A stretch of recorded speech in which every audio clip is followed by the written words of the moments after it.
Hello and welcome back to Let's Play The Legend of Zelda Skyward Sword. In the last episode we got here, below the surface, fought some Deku Babas, and this person told us that Zelda lies beyond that door. We also tried to get a fairy, and I actually resetted the game to see if the fairy would come back, but alas it didn't. You can actually see through a crack in this door, there's a little giant rupee or something like that over there. And we'll get into that a little later, but for now, I wasted a... Look at this empty bottle. It brings me to shame. Anyways, we're gonna go through the door like she said. No more dawdling. There's some more cool stuff in this temple, like there's like a beam of light for whatever reason.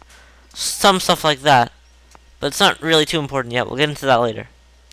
And as you can see, there's our beacon. And the game had to make me go through the 10-second cutscene just to see that. There are actually some birds here that you could catch if you had a bug net. But we, alas, do not have a bug net. Grass gives you rupees. An effective strategy is to raise your sword with a Skyward Strike and then launch it sideways, because that doesn't take any stamina. Also, in hero mode, for whatever reason, your Skyward Strikes charge almost instantly, like this. Normally it takes a lot longer to charge your strikes. They also do as much damage as they would do in the original game. So I think that means they do like... Sorry, as much as they do when you get a better sword, which we will do in the future. We already have. But yeah, later on, better sword. But for now, out of the way, scram! Yeah, we have some enemies. And do we actually have to fight them? Oh yes, we do. It's a red Bokoblin. These monsters have plagued the land since ancient times. They each play different roles and their weaponry varies. They prefer to act in groups.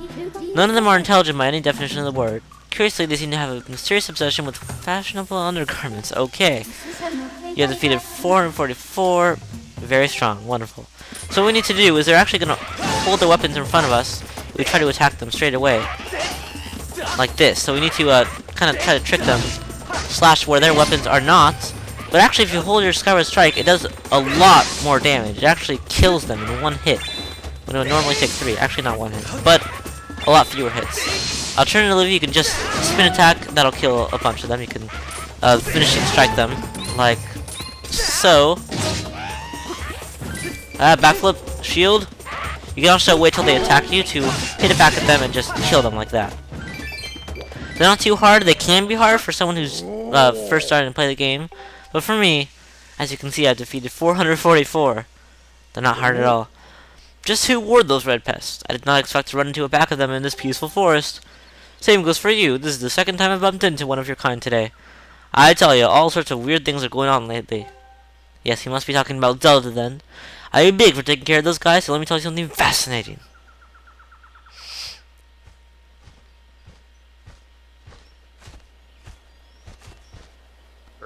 Hey bud, I'm Gorko the Goron. I'm researching the ancient history of these woods here. According to the ancient texts, there is some kind of place far up above called the Isle of the Goddess, far up in the sky. Apparently these little statues serve as landmarks to those traveling up to the sky or down from this Isle of the Goddess place. If you find one, be sure to examine it to keep tabs on the number of landmarks. They are rumored to be quite useful. Supposedly the statue is special, as it is said to have the ability to activate all other statues. The whole thing sounds a bit crazy, I know, but I, for one, believe it to be true. Otherwise, why would all these stories be here in the first place? Exactly. It's a real head-scratcher, bud. Makes you want to know more, does it not? Yeah. Sounds like I have a fellow connoisseur of the ancient cultures here. You better brace yourself, because I'm about to blow your mind.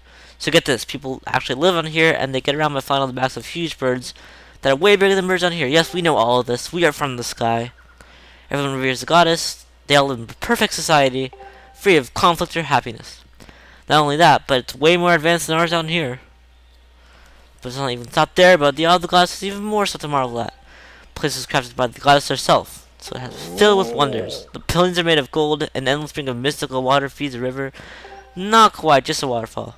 Fields are covered with plump fruit that cures all disease. Fields are crowded with pumpkins that never rot. Okay, I think you're getting too worked up. The weather is perfect, apparently. Amazing, right? Wrong. It is beyond amazing. You want to hear more about it? Don't. Wow, this is really big text. Sure, But as he'll tell us, he's completely obsessed. He cannot get enough of it, but he cannot tell us anymore. Anyways, as he said, this is like the master statue. And just by us standing in front of it, we activate it. Whoa! What in the world just happened? Did you use some kind of magic? The statue reacted the moment you got it. Look at this jumping. You got to hear it, bud. How crazy is that? Yes, this master goddess statue, we can look at it. Save. And if we want to, we can actually go to the sky. Gordo! What was that? The statue just reacted to you. Yeah, this is the jumping thing, like every single time. What did you do? Come on, don't make a big guy big. I have got to know. Yeah, anyways, you can go up to the sky. And you can also come back down using these, goddess statues, I think they're called. So they kind of serve as a checkpoint.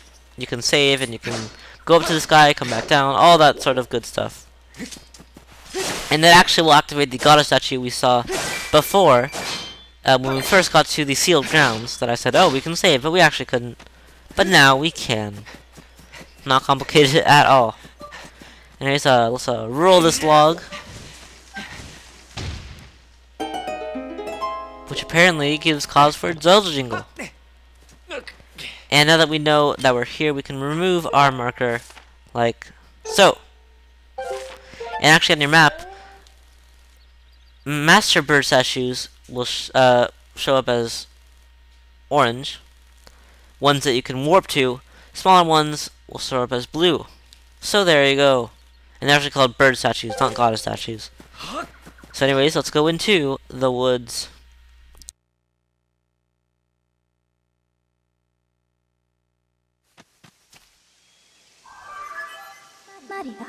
Master, you have entered Faron Woods.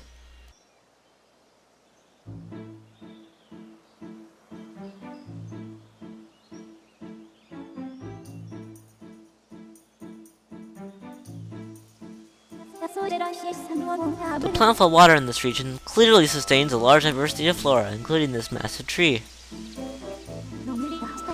It is logical that the lush plant life and water resources have attracted animal species to the region. As you can see, it's a giant portion of the map.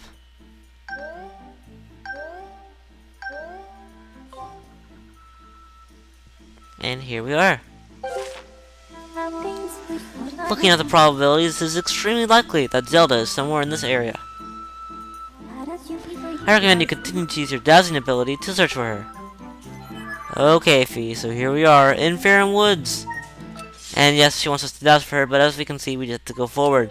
Now, one thing, as if you can't tell, this is basically the overworld. But one thing they tried to make in this game was to make the gap between dungeons and the overworld a lot more narrow. This overworld is not exactly the Hyrule plane or anything like that, where you just run through it and hit enemies, but rather it is kind of like a dungeon in itself. It's a big obstacle course in the case of Faron Woods, which we are right now. We can chop down trees, but yes, it's a big obstacle course that kind of feels like a dungeon. And that's something that I think was good in this game. I really don't have many noticeable complaints about this game, so I'll be very bad to do a review for it. But I like how it's trying to be creative. It's a very good thing for games to do that. You don't want the same old game anytime. And there's just a log up there that we could push down. That's kind of a checkpoint, but we're not there yet. So always we can chop down these trees with our Wii Motion Plus. Very nice. And enemies are attacking a plant. Which, apparently they see me somehow, I don't even know how. Let's, do front flip. Oh, it didn't work. How did it not work? Backflip. Finishing blow. Combos all around. We can't stab them, though. Do one like this. Never works. You can thrust, as you know. But we can do this, and then trick them by going like that. Haha. And let us save the plant.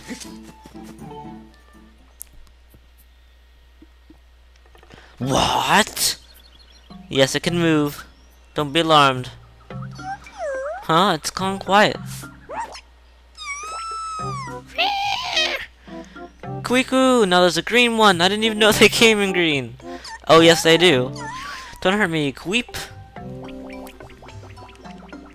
What, is it really necessary to include their exclamations in the text? Like, Kweep, Kawoo? Jeez. Master, I picked up a highly interesting spike in dowsing readings. Dowsing readings? Wow, it is like a radar. From the creature you just encountered. Really?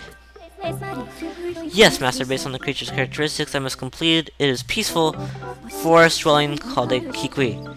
They are intelligent beings capable of speech. However, such a creature could obviously not be confused with Zelda. I don't know, Zelda has crazy hair going on. It is unclear why such a creature would elicit a dowsing response attuned to Zelda. You should follow the creature and investigate this phenomenon. Yeah, she says they're very intelligent, but as you can see, probably not the case. I think that Gorko guy was better than that.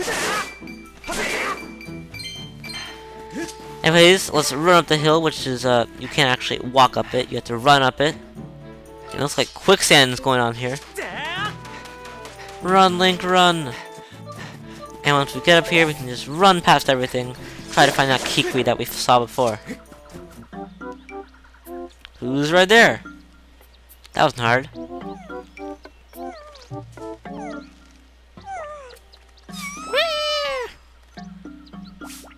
Don't run away, I'm just Link. I'm just green. Well, you don't like green? You live in the forest. You would think that Link would blend in with the forest with his green tunic, but no. Everyone sees him as clear as day. And that was actually an accident. Yeah, he was hiding behind that shroom. Oh wait!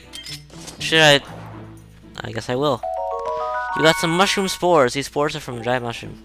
If you hit a mushroom, you can get mushroom spores, but here, I'll show you what mushroom spores do right now.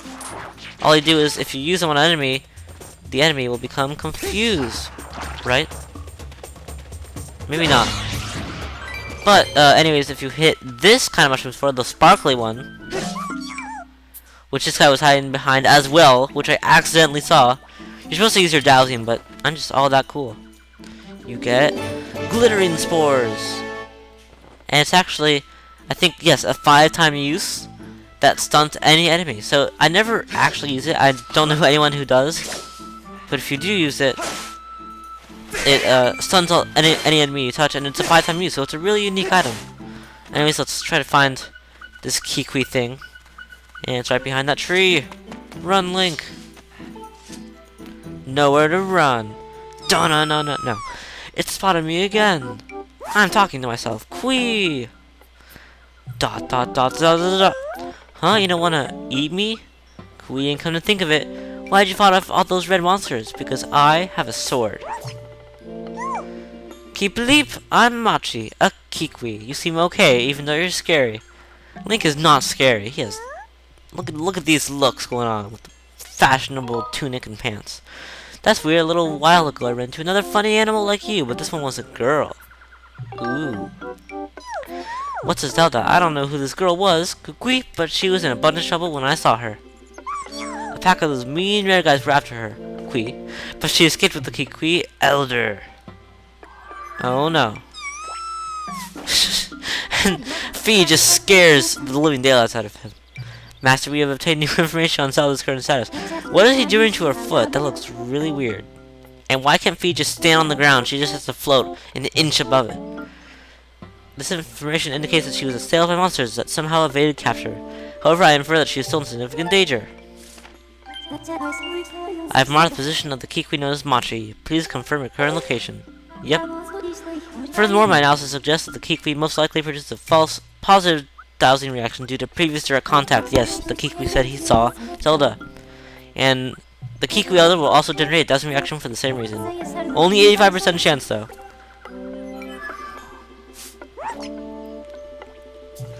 You really spoke me out. Quee, you keep some very strange company, friend. Keep a leap.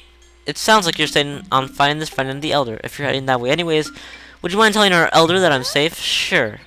So, as the game tells us to, we have to go find the Elder. But, that is going to do this for the episode. Whoa! Red Ruby in there. I never knew that. Thank you for watching. Hope you enjoyed. I'm actually cutting it close here on time. Sorry about that. But, next time, we're going to find the Elder and hopefully get some more clues as to where Zelda is. See you guys then. Oh, let me just take these guys out. Easy as cake.